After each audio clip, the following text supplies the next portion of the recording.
Hello and welcome to Feedstuffs 365 and National Hog Farmer. I'm Ann Hess. National Pork Board CEO Dr. David Newman is committed to the long-term success of the U.S. pork industry. This includes making pork more relevant to younger generations, empowering producers at the grassroots level, and improving the health of pigs and people. Joining us today to discuss his new role and National Pork Board's newly released strategic plan is Dr. David Newman. Welcome, Dr. Newman, and thank you for joining us today. Yeah, thank you, Ann. Appreciate being here this morning. Before we jump into today's discussion, I'd like to remind the audience tuning in, if you have any questions for Dr. Newman, you can post those there in the chat, or if you're tuning in via social media, you can post those there in the comments.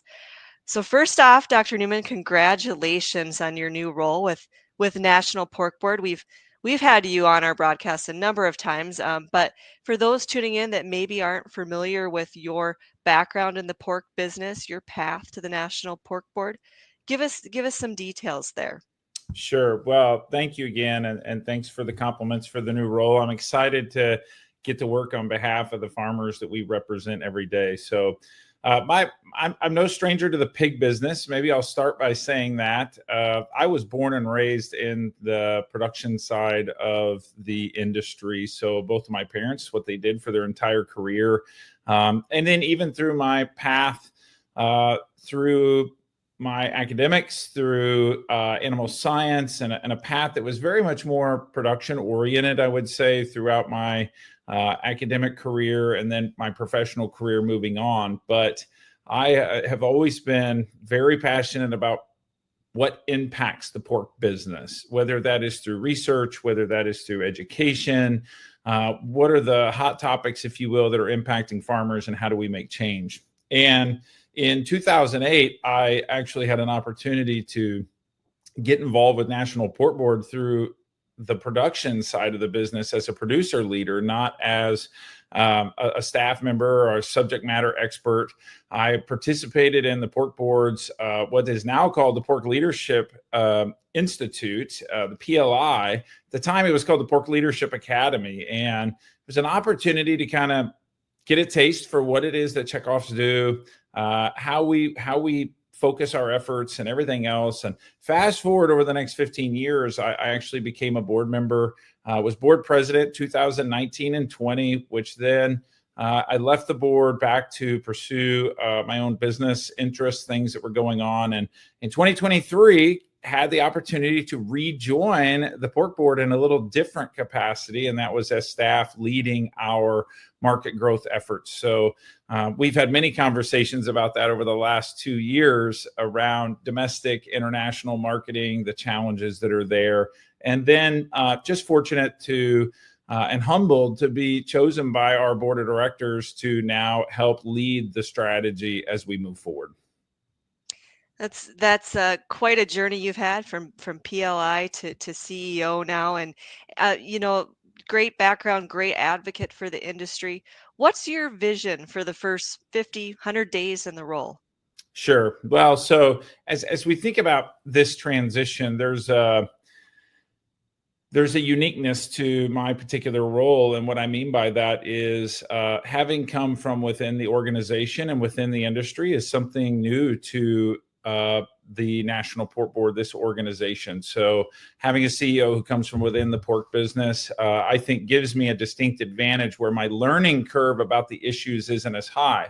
That said, what I really want to do is listen and assess. And when we think about the ground game and we think about the boots on the ground every day, that's our farmers, that's our state pork associations, that's the other groups that we work with, and that's our staff in Des Moines and throughout the country who are working on behalf of our producers. So while it gives you the opportunity to hit the ground running per se, it is also an opportunity for me to listen and understand the things that are impacting our producers the most, and how we can take the dollars that we've been entrusted with at the checkoff and strategically allocate them so that we can think about how do we protect the long-term vision and the long-term business of the pork industry as we start to think about the next 5, 10, 15 years. And our 15-member board of directors has given us and given me, candidly, a great opportunity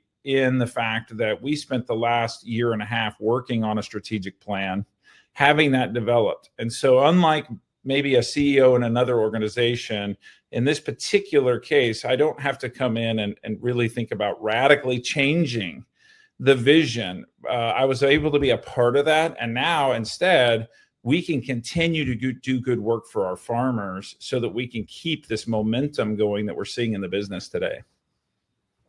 Yeah, definitely a natural transitional fit for you as your past experience with Pork Board. What are some opportunities for pork and pork production? Maybe some low-hanging fruit, maybe some longer-term strategies. Right.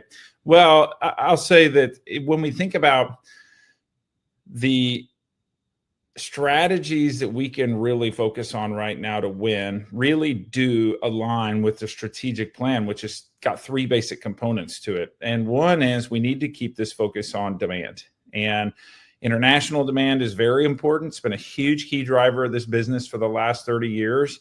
But domestic demand has really emerged as being critically important to the domestic supply and protecting the future of our producers here in the United States. So that focus on demand, a global pork demand strategy, if you will, is the number one thing that we talk about in our strategic plan. I'm not going to say that's low-hanging fruit, but we did just launch the Taste What Pork Can Do campaign back in May of this year. So we're off and running. We're seeing great results. Our farmers, thank goodness, are in a pretty good situation when we think about the markets and where they are today. What the low-hanging fruit here is keeping our foot on the gas pedal and making sure that we educate everyone to know that if you want to change market demand, it's a long-term strategy. The other is really focusing on making sure that we're aligning with our state partners. That's part of our strategy as well, making sure that we're aligning with the everyday changes and needs of our producers. And then lastly, really thinking about the pigs and the people. Swine health has continued to be a challenge for this business over the last couple of years. We are working on developing a national swine health strategy with the broader community. So it's really, Ann, about focusing on where we can actually make an impact and going deep in those areas. Yeah, you mentioned, swine health and some of the global markets continue to be challenges. Let's switch that from glass half full to glass half empty. What do you see some of the challenges as you step into this role? Yeah, well, let's start in reverse order there, where I was a moment ago, and say again, swine health continues to be a challenge for this business, and so we have the capability through multiple organizations and industry partners that we work with every day to get better, really, to focus again on what are the research needs, what are the needs for the farmers, for the producers that we represent, so that we can really think about swine health for possibly through a different lens. And that aligns perfectly to our We Care strategies. And what I mean by that is what's good for our people is good for our people, or what's good for our pigs is good for our people, and that's good for the planet. So there is definitely some challenges there, but there are some opportunities. Flipping this over to demand and thinking about this from where the challenges are there, it's no secret to anyone in the world that we have got some trade barriers happening right now. You're hearing a lot about tariffs and trade and what that can mean for the business. We have a significant amount of global competition in the pork sector. We need to keep in mind, we are not even close to being the largest producer of pork in the world. So there is a lot of global competition out there, and that's having an impact on exports. And as we think about those challenges, that's why we're taking a really universal approach to protecting and diversifying where we make the investments so that we can protect and diversify the long-term future of this business for our producers. As CEO, you've got to put your eye on various things from swine health to the markets and everything in between. Big question is, why did you want to be CEO of the National Pork Board? Why did you want to step up to the plate and take on this position? Right. Well, I think whenever I reflect on that, here's what I would say is I love this business. I've been a part of this business since quite literally the day I was born. if you see me anywhere on the street, on a plane, in our office, you know that I'm always willing to sit down and have a conversation about what's impacting our producers. So I'm very passionate about how we think about protecting the long-term business, getting that opportunity to serve and work with the awesome staff that we have here and the great producers that we represent. It's a humbling opportunity. So when I was asked to be given this opportunity, I was really excited. Now it does come with challenges, and it comes with some areas of improvement, if you will, that we can think about. But when it comes to me as a person and as a leader working with our team, I really believe in a handful of things. One is radical transparency, ask the hard questions, don't be afraid to challenge, look ourselves in the mirror and reflect on the fact that the next 40 years of the checkoff is going to be much different than the last 40 years, because what's impacting our farmers today is radically different than what impacted them in the past. So let's be transparent, let's be truthful, but let's be aggressive. Let's focus where we can actually make a difference. And, the third thing, which may sound a little cliche, but it's okay to have some fun and bring some energy and bring some excitement to our business. And agriculture and farming is a darn tough business. And unfortunately, when you look at this from a big lens, there's times where this isn't an exciting business and there's challenges. I know I grew up in this industry. So what's great is if we focus and we can make a difference, and that makes a difference for our farmers, we might actually have a little fun doing this as well. And that's exciting because there is a great opportunity for pork to position itself as a top protein moving forward into the future. With your you have a strong background, you're a producer yourself. What about producers and stakeholders that maybe aren't familiar with the campaign, maybe aren't familiar with you? What can they expect as time goes on? Well, here's what I would say to anybody there, and here's what you can expect from me and what you should expect from me, and that is that we will focus on the issues that matter the most. You will get radical transparency, as I mentioned just a moment ago. I'm going to work with our staff and our states and our producers to focus on what matters and bring that energy that we just talked about a moment ago. But at the end of the day, I believe in integrity. I believe in hard work. I believe that there is a great position for this future of this business. And if we all buckle down and we work hard and we focus on what matters, I truly do believe that this business can get even better. And I think that that's important. And if I wanted anybody to know one thing about me as a leader, that's it. You can know that this is a we, not me situation. Meaning we have great staff, we have great state partners, we have great people throughout the business.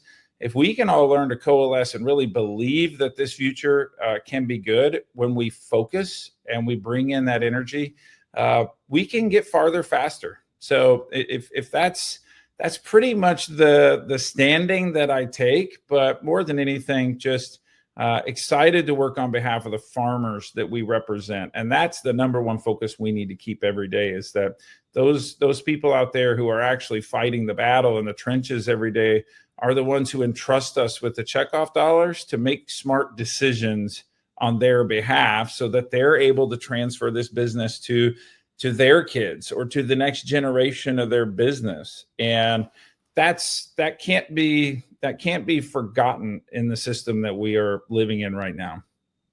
We, not me. I like that. Any key takeaways you'd like to leave our audience? Well, I think just again, this piece about this is really about the farmers we represent, and that's where literally the roots that the checkoff was built on. So as we move forward, I'm excited. Our team is excited to really focus on what matters for producers. And again, I think that when you look at the opportunity and you think about who the future consumer and what they look like in the United States and around the world, you cannot take away from the fact that pork is incredibly relevant.